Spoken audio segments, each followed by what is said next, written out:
చిన్న పెద్ద ఆడ మగ అన్న తారతమ్య భేదం లేకుండా ఆలయాలను ఇంటిల్లాపాది దర్శించుకుంటారు. అయితే ప్రధానంగా ఆలయాల్లో కూడా ఎక్కడైనా మహిళలే పొంగళ్ళు పెట్టి నైవేద్యంగా స్వామివారికి సమర్పిస్తారు. కానీ ఆ గ్రామంలో మగవాళ్ళే పొంగళ్ళు వండుతారు. అంతేకాదు అక్కడ పెట్టినటువంటి నైవేద్యం కూడా వాళ్ళే తినాలి. మహిళలకు ఆ ఆలయంలో ప్రవేశమే లేదు. ఇంతకీ ఏ ఆలయం, ఏమిటా కథ అనుకుంటున్నారా? ఒకసారి వెళ్ళి ఓ లుక్కేద్దాం పదండి. తిప్పాయపల్లెలో ఒక వింతైన సాంప్రదాయం ఉంది. ఏదైతే సంజీవరాయ స్వామి ఆలయానికి సంక్రాంతి ముందుగా వచ్చేటువంటి ఆదివారం రోజున పొంగళ్ళు, ఇది కూడా మగవారు మాత్రమే పొంగళ్ళు పెడతారు. ఆ నైవేద్యం కూడా ఆడవాళ్ళు కూడా తినే పరిస్థితి. అంటే సాధారణంగా మనం ఎక్కడైనా చూస్తే గుళ్ళకు గోపురాలకు ఇంటిల్లాపాది ఆడ మగ తేడా లేకుండా అందరూ వెళ్తుంటారు. కానీ ఈ ఆలయానికి ఒక సాంప్రదాయం ఉంది. ఆ సాంప్రదాయం ఎందుకు వచ్చింది, అసలు ఈ సాంప్రదాయం రావడానికి ప్రధాన కారణాలు ఏంటన్నటువంటి విషయం అడిగి తెలుసుకునేందుకు మనతో పాటు స్థానికంగా ఉన్నటువంటి ఈ ప్రాంత నివాసి అయినటువంటి ఉపాధ్యాయురాలు రమాదేవి గారు ఉన్నారు. ఆమెను అడిగి తెలుసుకునే ప్రయత్నం చేద్దాం. చెప్పండి మేడం, ఎలా వచ్చింది ఈ సాంప్రదాయం, అసలు ఏంటి? అంటే క్రీస్తు శకం 1516లోనే శ్రీ సంజీవరాయ స్వామి విగ్రహ ప్రతిష్ఠ జరిగినట్లు ఇక్కడ ఉన్నటువంటి మౌఖిక ఆధారాల ద్వారా తెలుస్తుంది. ఈ ఆలయం వెనుక ఒక చరిత్ర ఉంది. ఒకప్పుడు ఈ ప్రాంతం కరువు కాటకాలతో ఉండేది. ఇక్కడ ప్రజలు ముఖ్యంగా పశుపోషణ వ్యవసాయం మీద ఆధారపడి జీవించేటువంటి వాళ్ళు. అటువంటి ప్రాంతంలో ఈ ప్రాంతానికి కొన్ని ఆటంకాలు అనేటివి కలిగాయి. ఒక వృద్ధ వేద బ్రాహ్మణుడు వచ్చేసి ఇక్కడ ఈ పశువుల కాపరులు, నెక్స్ట్ ఈ వ్యవసాయదారులు పెట్టేటువంటి ఆహారాన్ని తింటూ ఉండేవాడు. అతడి ఈ ప్రాంతానికి ఏదైనా మేలు చేయాలి అనేటువంటి ఉద్దేశంతో ఒక రాతి పలక పైన బీజాక్షరాలతో కొన్ని నియమాలు పెట్టేసి ఆ విగ్రహాన్ని ప్రతిష్ఠించి అతడు కనుమరుగైపోయాడు. అతడు చెప్పిన దాని ప్రకారం ప్రతి సంవత్సరం సంక్రాంతికి ముందు వచ్చేటువంటి ఆదివారం ఊర్లో ఉన్నటువంటి మగవారంతా కూడా కలిసి ఇక్కడ పొంగళ్ళు పెట్టాలి, మగవాళ్ళే పొంగళ్ళు వండాలి, నైవేద్యం కూడా ఆడవారు తినకూడదు, మగవాళ్ళే తినాలి అని చెప్పేసి కొన్ని నియమాలు పెట్టేసి ఆ వ్యక్తి కనుమరుగైపోయాడు. అప్పటి నుంచి ఈ ప్రాంతంలో ఉన్నటువంటి కరువు కాటకాలన్నీ తొలగిపోయి ప్రజలంతా కూడా సంతోషంగా ఉన్నారని చెప్పేసి ఆచారం అలాగే కొనసాగుతూ ఉంది. ఈ ప్రాంతం నుంచి ఎక్కడికి వెళ్ళి స్థిరపడినటువంటి వాళ్ళు కూడా ఈరోజు ఖచ్చితంగా వచ్చి స్వామివారిని దర్శించుకుంటూ ఉంటారు. మేడం, ప్రధానంగా మహిళలే అంటే ఈ ఆలయ ప్రాంగణం లోపలికి కూడా వెళ్ళడానికి లేదు. ఆలయ ప్రాంగణం అంటే ఇక్కడ మాత్రమే ఉంటారు, లోపలికి ఎందుకు వెళ్ళరు? అంటే ఆయన పెట్టినటువంటి ఆచారం అది, అంటే అతడు పెట్టినటువంటి ఆచారము అంటే మెచ్యూర్ కానటువంటి పిల్లలు వెళ్ళవచ్చు, తర్వాత మెచ్యూర్ అయినటువంటి వాళ్ళు వెళ్ళకూడదు.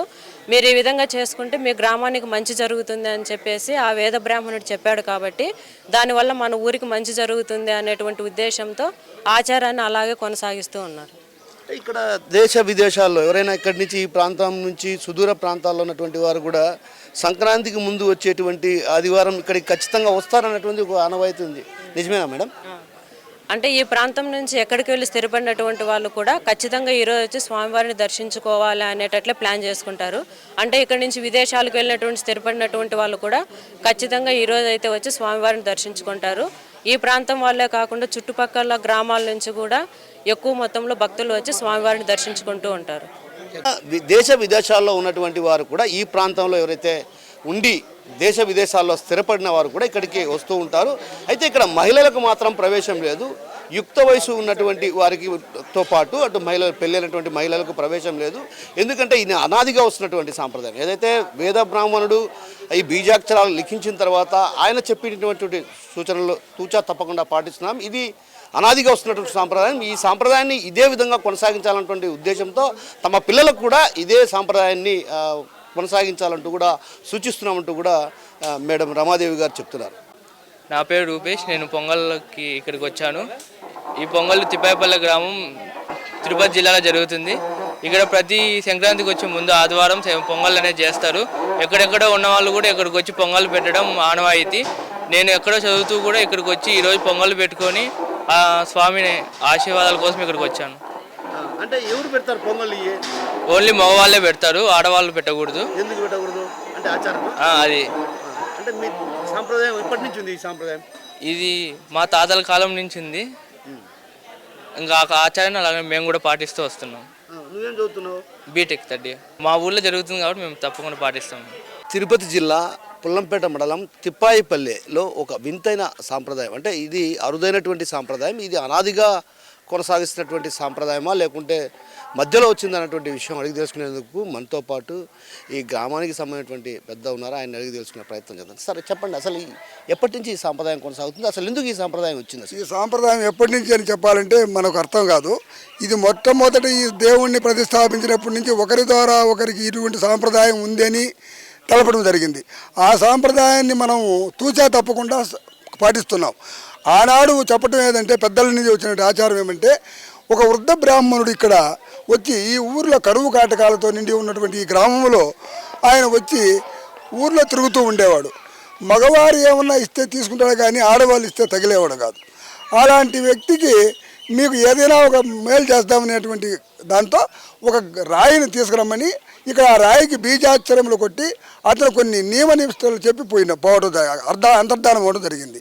ఆ నియమ నిష్టలు ఏమంటే, నేను పెట్టినటువంటి హద్దుల్లోకి మగవారు తప్ప ఆడవారు ఎవరు కూడా రాకూడదు అనేటువంటి సాంప్రదాయాన్ని పెట్టినాడు. అలాంటి సాంప్రదాయాన్ని మేము కాలక్రమేణా పాటిస్తూనే ఉన్నాం, ఇప్పటికి కూడా పాటిస్తూనే ఉన్నాం. కానీ ఎందుకంటే ఆయన మీద కొన్ని మంచి నమ్మకం ఉన్నటువంటిది ఈ గ్రామమే కాదు, ఇతరులకు కూడా మంచి నమ్మకాలు ఉన్నాయి. ఏమంటే వాళ్ళు కోరుకున్న కోరికలు 100కి 99 భాగాలు నెరవేరుతున్నాయి కాబట్టి వాళ్ళు కూడా ఈయన్ను కొలుచుకుంటూ వాళ్ళు కానుకలు సమర్పించుకుంటూ ఉంటారు. నా చరిత్రలో నేను కూడా ఒక నిదర్శనాన్ని గమనించడం జరిగింది. నా కుమార్తెకు 17 ఏళ్ళప్పుడు వివాహం అయితే ఎక్కడ తిరిగినా బిడ్డలు లేకపోతే ఆయనకు మొక్కుంటే నేను అంటే డబ్బే కాదు ముఖ్యము, స్వామి నాకు కూతురు కానీ మనవడు కానీ మనవరాలు కానీ పుడితే నీకు 10,000 నోటు పదాలు ఇస్తాయని మొక్కోవడం జరిగింది. పోయిన సంవత్సరం మొక్కుంటే ఈనాటికి మా కూతురికి 5 నెలల పాప పుట్టడం జరిగింది. ఇలాంటి కొన్ని కోరికల వల్ల నెరవేరుతున్నాయి కాబట్టి ప్రతి ఒక్కరు కూడా నమ్ముకుంటున్నారు. ఎవరు కూడా ఆ యొక్క నియమ నిబంధనలను అతిక్రమించి పోవటం లేదు. రాని వాళ్ళకి ఇప్పుడు లేడీస్ రాకుండా కూడా బయట నుంచే దర్శనం చేసుకుంటారు, బయట నుంచే ఆరతి తీసుకుంటారు, కర్పూరం ఆరతి తీసుకుంటారు. మగవాళ్ళే తినాలి, మగవాళ్ళే చేయాలి. వాళ్ళు తినాలని కూడా కోరిక కలగదు. అలాంటి విషయంలో మేము గ్రామంలో ఒక నిర్ణయం తీసుకున్నాం. వచ్చేటువంటి వాళ్ళు మగవాళ్ళే కాదు, మా బంధువులు లేడీస్ కూడా వస్తూ ఉంటారు. వాళ్ళు దేవుని చూడాలని ఆకాంక్షిస్తారు. వాళ్ళను ఆకలితో పంపకూడదని మేము సొంతంగానే ఒక అన్నప్రసాదము ఏర్పాటు చేయాలి, బయట చేస్తామన్నమాట. దానికి మేము దేవుని డబ్బు పెడతాం అనుకుంటే కొంతమంది దాతలు మీరెందుకు పెట్టడం అని చెప్పి ఒకరే పెట్టకుండా తలా ఇంత డబ్బులు ఇవ్వడం జరిగింది. ఆ డబ్బులతో ఇక్కడ మనం అన్నప్రసాదం కూడా ఏర్పాటు చేయడం. సంక్రాంతికి ముందు జరిగేటువంటి ఏదైతే ఈ ఆదివారం రోజు దేశ విదేశాల్లో ఉన్న వాళ్ళు కూడా ఇక్కడికి వస్తారా? వాళ్ళు ఉన్నటువంటి వాళ్ళంటే రావాలనేటువంటి కోరిక కలిగినటువంటి వాళ్ళు ఈ రోజుకు ప్లాన్ చేసుకుంటారు. ఎందుకంటే మళ్ళీ కాదు, ముందు కాదు, దేశ విదేశాల్లో ఉన్నటువంటి వాళ్ళు ఈ రోజుకు ప్లాన్ చేసుకొని ఇక్కడికి రావడం జరుగుతుంది. ఎందుకంటే పండగ కన్నా ముఖ్యము ఇది కాబట్టి, ఈ యొక్క పండగైన ముఖ్యమైన పండగ కాబట్టి ఇది మాకు ఇదే ముఖ్యం, సంక్రాంతి. అందువల్ల ఎక్కడున్నారు, ఒక కోయట్లో ఉన్నారు, ఈ దేశాల్లో ఉన్నారు, వాళ్ళు కూడా తప్పకుండా ఒక సంవత్సరం కాబట్టి ఒక సంవత్సరానికి ప్లాన్ చేసుకొని రావడం జరుగుతుంది. సో మొత్తం మీద దేశ విదేశాల్లో ఎక్కడున్నా కూడా సంక్రాంతికి ముందు వచ్చేటువంటి ఆదివారం మాత్రం కంపల్సరీ ఇక్కడికి వచ్చి ఈ మగవారి పొంగల్లో పాల్గొంటారన్నటువంటి విషయాన్ని చెప్తున్నారు. మరికొందరు ఉన్నారు, వారి కూడా అడిగి తెలుసుకునే ప్రయత్నం చేద్దాం. నా పేరు నాగుల దుర్గాప్రసాద్. ఈ గ్రామానికి మేము పురోహితంగా చేస్తున్నాము. ఈ తిప్పాయిపల్లె గ్రామం నూతనంగా ఈ పుల్లంపేట మండలం తిరుపతి జిల్లాకు సంబంధించినమైనది. ఈ తిప్పాయిపల్లె గ్రామంలో సంక్రాంతి పండుగకు ముందుగా వచ్చేటువంటి ఆదివారం రోజున ఇక్కడ విశేషంగా పొంగళ్ళ కార్యక్రమం ఉంటుంది. ఈ పొంగళ్ళు వచ్చేసి కేవలం మగవాళ్ళు మాత్రమే ఇక్కడ చేస్తారన్నమాట. ఆడవారికి ఇక్కడ ప్రవేశం లేదు. ఈ సంజీవరాయ స్వామి పురాతనం నుంచి చాలా ఏళ్ళుగా ఇక్కడ స్థిరపడి స్వామివారు అందరి కోరికలను తీరుస్తూ ఉన్నాడు. కడప, తిరుపతి దూర ప్రాంతం నుంచి కూడా విశేషమైన భక్తజనం ఈ స్వామివారిని దర్శించుకొని అందరూ కూడా స్వామివారి ఆశీస్సులు పొందగలుగుతున్నారు. భక్తజనం చాలా భక్తిగా, చాలా విశేషంగా ఇక్కడ ఈ పొంగళ కార్యక్రమం చేస్తారు. అందరి కోరికలు తీరుస్తున్నాడు ఈ సంజీవరాయ స్వామి. ఈ విధంగా చాలా ఏళ్ల నుంచి జరుగుతుంది. ఆడవారికి ప్రవేశము లేదు, మగవాళ్ళకు మాత్రమే ప్రవేశం. నేను వచ్చేసి ఈ తిప్పాయిపల్లె గ్రామానికి పురోహితత్వంగా మనం పనిచేస్తున్నాను. నా పేరు వచ్చేసి నాగుల దుర్గాప్రసాద్. కెమెరా పర్సన్ రాముతో కిషోర్, RTV కడప నుంచి. ఏంటి పొగుల దగ్గర మగవారు కూర్చొని ఉన్నారని ఆశ్చర్యపోతున్నారు. అవును, ఇది అనాదిగా వస్తున్నటువంటి సాంప్రదాయం. ఈ సాంప్రదాయాన్ని మనం ప్రధానంగా ఇక్కడ గమనించవచ్చు. ఏదైతే మహిళలు ఎవరు కూడా ఇక్కడికి లోనికి ప్రవేశం లేదు అంటే ఒక రకంగా ఇక్కడ సంజీవరాయ స్వామిగా భావించేటువంటి ఇక్కడ ఏదైతే ఈ ప్రాంతానికి వచ్చేవాడట ఉంటే ఈ ప్రాంత నాటకాలు విలయతాండవం చేస్తున్న నేపథ్యం, అదేవిధంగా కొంత వ్యాధి గ్రామం స్థాయిలో ఇబ్బంది పడుతున్నటువంటి నేపథ్యంలో ఒక్కసారిగా కూడా అటు ఏదైతే ఈ గ్రామంలో ఉన్నటువంటి రాతిని తీసుకొచ్చి ఆ రాతి పైన బీజాక్షరాలు రాశాడు. అందుకే ఆ బీజాక్షరాలు రాసినటువంటి వాటి సంక్రాంతికి ముందు రోజు వచ్చేటువంటి ఆదివారం ప్రత్యేకించి మగవారు మాత్రమే పొంగళ్ళు వండాలంటూ కూడా ఆయన సూచన చేశారంట. మనం చూడొచ్చు ఇక్కడ నైవేద్యంలో కేవలం బియ్యము, అదేవిధంగా బెల్లము, ఆయనకు పూలదండ. ఇక్కడ మనం ప్రధానంగా ఈ గంపలో ఇంటి వద్ద నుంచి ఊరేగింపు ఇక్కడ తీసుకురావడం జరుగుతుంది. ఇక్కడ తీసుకొచ్చి కూడా మగవారే ఇక్కడ పొంగళ్ళు చేయడం ఆనవాయితీ. సాధారణంగా మనం ఎక్కడైనా ఇంటి పట్టున కావచ్చు, ఈ దేవాలయాల్లో మహిళలు ఎక్కువ శాతం ఇక్కడ పొంగళ్ళు పెడుతుంటారు. అయితే కానీ ఇక్కడ మాత్రం ఈ సంజీవరాయ స్వామి ఆలయంలో మాత్రం ప్రత్యేకించి కేవలం మగవారు మాత్రమే, అంటే ఇక్కడ మగవారు మాత్రమే 40వ భాగం లాగా ఇక్కడ మగవారు మాత్రమే వంటలు చేస్తుంటారు. చూడొచ్చు మనం ఇక్కడ అంతా కూడా మగవారే ఇక్కడ పొంగళ్ళు వండుతున్నటువంటి పరిస్థితి కనిపిస్తుంది. అయితే ఈ గతంలో ఏదైతే వేద బ్రాహ్మణుడు ఇక్కడ బీజాక్షరాలు రాసి ఆ తర్వాత ఆయన ఇక్కడి నుంచి వెళ్ళిపోయారని కూడా ఒక ప్రతీతి ఉంది. కాబట్టి అందువల్ల ఈ సాంప్రదాయాన్ని కొనసాగిస్తామన్నటువంటి విషయాన్ని చెప్తున్నారు. మనతో పాటు కొందరు మాట్లాడడానికి వారిని అడిగి తెలుసుకునే ప్రయత్నాలు మాత్రమే ఇక్కడ పెడుతుంటారు. మగవారు పొంగళ్ళు పెట్టడమే కాదు, ఇక్కడ ఆడవారికి మహిళలకు కూడా లోనికి, అంటే ఇక్కడ చిన్న పిల్లలకు మాత్రమే ప్రవేశం ఉంటుంది, మిగతా వారికి ఎవరికి ప్రవేశం ఉండదు, మహిళలకు ఇక్కడ ప్రవేశం లేదు. అదేవిధంగా ఇక్కడ వండినటువంటి ఏదైతే ప్రసాదం ఉందో ఆ ప్రసాదాన్ని కూడా ఇక్కడ మహిళలకు పెట్టరు, ఎందుకంటే కేవలం మగవారు మాత్రమే తినాలి. ఇది అనాదిగా వస్తున్నటువంటి సాంప్రదాయం. ఈ సాంప్రదాయాన్ని ఇదే విధంగా కొనసాగిస్తున్నటువంటి పరిస్థితి కనిపిస్తుంది. ఈ పెద్దలో మనతో పాటు మాట్లాడడానికి మరికొందరన్నా వారిని అడిగి తెలుసుకునే ప్రయత్నం. చెప్పండి అన్న. తిరుపతి జిల్లా పుల్లంపేట మండలం తిప్పాయిపల్లె గ్రామంలో వెలసి ఉన్న శ్రీ సంజీవరాయ స్వామి దేవాలయం నందు ప్రతి ఏటా సంక్రాంతి ముందు వచ్చు ఆదివారం, ఏ ఆదివారం అయినా సరే ప్రతి సంక్రాంతి ముందు రోజు వచ్చే ఆదివారమే ఇక్కడ సంజీవరాయ స్వామికి పొంగుబాలు పెట్టుదురు. ప్రతి ఒక్కరూ ఇక్కడ మగవాళ్ళు మాత్రమే పొంగుబాలు పెట్టేదానికి అవకాశం ఉంది.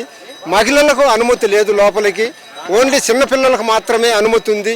ఈ ప్రసాదం తీర్థములు కూడా ఓన్లీ మహిళలు తినేదానికి ఆస్కారం లేదు, ఓన్లీ మగవారు మాత్రమే తినాలి.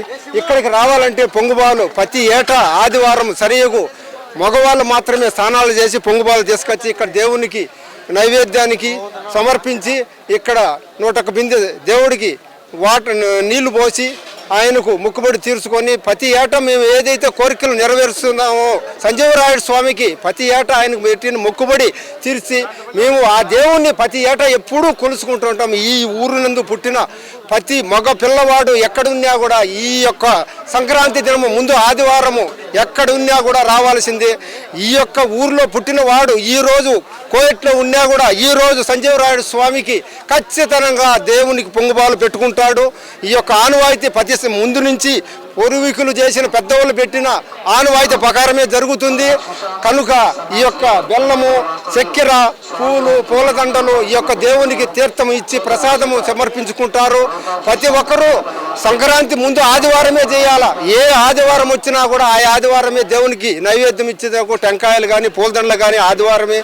పెద్దలు ఎప్పుడు పెట్టినారో వాళ్ళు పూర్వీకులు మా తాత ముత్తాతల నుంచి కూడా ఇదే విధంగా ఈ యొక్క గ్రామంలో సంజీవరాయ స్వామికి మేము జరుపుకుంటున్నాము.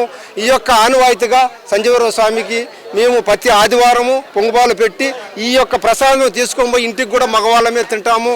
కానీ ప్రతి ఏటా దేవుడు సంజీవరాయ స్వామి మేము మొక్కిన మొక్కుబళ్ళు ఆయన మాకు తీర్చి ఆయన మేము కోరిన కోరికలు ఇచ్చేవాడు కాబట్టి ఆయన మేము అంత ప్రసిద్ధిగా ఆయన సంజీవరాయ స్వామి అంటే మాకు అంత ఇష్టము. ఇది జరిగింది తిప్పాయిపల్లె గ్రామంలో. ఈ మొత్తం మీద తిప్పాయిపల్లె గ్రామంలో ఒకప్పుడు కరువు కటకాలతో విలయతాండవం చేస్తున్న పరిస్థితి, అంటే ఒక రకంగా గ్రామంలో దుర్భిక్షం కారణంగా తిండి తినలేనటువంటి పరిస్థితులు, అదేవిధంగా కొంత వ్యాధిగ్రస్తులైనటువంటి నేపథ్యంలో ఇక్కడ ఉన్నటువంటి వేద బ్రాహ్మణుడు ఎవరైతే ఇక్కడ సాధువుగా ఇక్కడికి వచ్చి చేరారు, ఇక్కడికి వచ్చి చేరినటువంటి ఆయన ఇక్కడ ఏదైతే ఒక రాతి మీద బీజాక్షరాలు లిఖించి ఆ తర్వాత బీజాక్షరాలు లిఖించిన అనంతరం కూడా అక్కడ పూజలు చేయాలంటూ కూడా చెప్పడం జరిగింది. దీంతో అనాదిగా ఈ సాంప్రదాయాన్ని కొనసాగిస్తున్నాం. ఏదైతే పెద్దలు ఇచ్చినటువంటి సాంప్రదాయం, ఆ సాంప్రదాయాన్ని యథావిధిగా కొనసాగిస్తున్నటువంటి విషయాన్ని చెప్తుంటే, అయితే ఇక్కడ ప్రధానంగా మహిళలు మాత్రం మనం చూడొచ్చు. మహిళలు కూడా ఎవరు కూడా బయట, అంటే ఆరు బయట మహిళలు ఉన్నటువంటి పరిస్థితి. ఆరు బయట మహిళలు ఉన్నారు, వారిని చూపించే ప్రయత్నం చేద్దాం మనం. అక్కడికి వెళ్ళి మహిళలు బయట ఉన్నారు. అంటే ఓ రకంగా ఆలయ ప్రాంగణం లేకి ఎప్పుడు కూడా ఇక్కడికి రారు. మనం ప్రధానంగా మహిళలను చూడొచ్చు. అంటే మహిళలు ఆలయ ప్రాంగణం బయట మాత్రమే ఉన్నారు. మనం ఇక్కడ మహిళలను కూడా చూడొచ్చు. మహిళలంతా కూడా ఆలయ ప్రవేశం లేదు. ఎందుకంటే ఆయన ఏదైతే వేదం బ్రాహ్మణుడు ఇక్కడికి వచ్చి బీజాక్షరాలు లిఖించిన తర్వాత కొన్ని ఆచారాలు, కొన్ని సాంప్రదాయాలు పెట్టారు. ఆ సాంప్రదాయాలను యథావిధిగా కొనసాగిస్తున్నటువంటి పరిస్థితి ఉంది. మనం ఇక్కడ విజువల్స్లో కూడా మహిళలు ఎవరు కూడా లోనికి రాని పరిస్థితి. అంటే అందరూ మగపిల్లలు మాత్రమే లోనికి వస్తున్నారు, మహిళలంతా ఇక్కడే ఉన్నారు. అంటే ఇక్కడ వండేటువంటి ఏదైతే ప్రసాదం ఉందో ఆ ప్రసాదం కూడా వీరికి పెట్టారు. కేవలం మగవారు మాత్రమే తినేటువంటిది. అంటే మగవారు మాత్రమే ఈ పొంగళ్ళను పెట్టి మగవారు మాత్రమే తినాల్సినటువంటి పరిస్థితి. మొత్తం మీద చూస్తే మాత్రం ఈ మగవారి పొంగళ్ళు దాదాపు కొన్ని ఏళ్లగా అనాదిగా ఈ సాంప్రదాయాన్ని కొనసాగిస్తాం. ఇదే సాంప్రదాయాన్ని పిల్లలకు కూడా చూపించాలన్న ఉద్దేశంతో పిల్లలతో కూడా ఈ చరిత్ర సృష్టించినోడు ఇప్పుడు ఆ చరిత్రని తిరగరాయబోతున్నాడు. అబద్ధాల గోడల్ని బద్దలు కొట్టి నిజాలను రాగా మీ ముందుంచబోతున్నాడు. నిజమైన వార్తల కోసం వెంటనే డౌన్లోడ్ చేసుకోండి రా యాప్ని.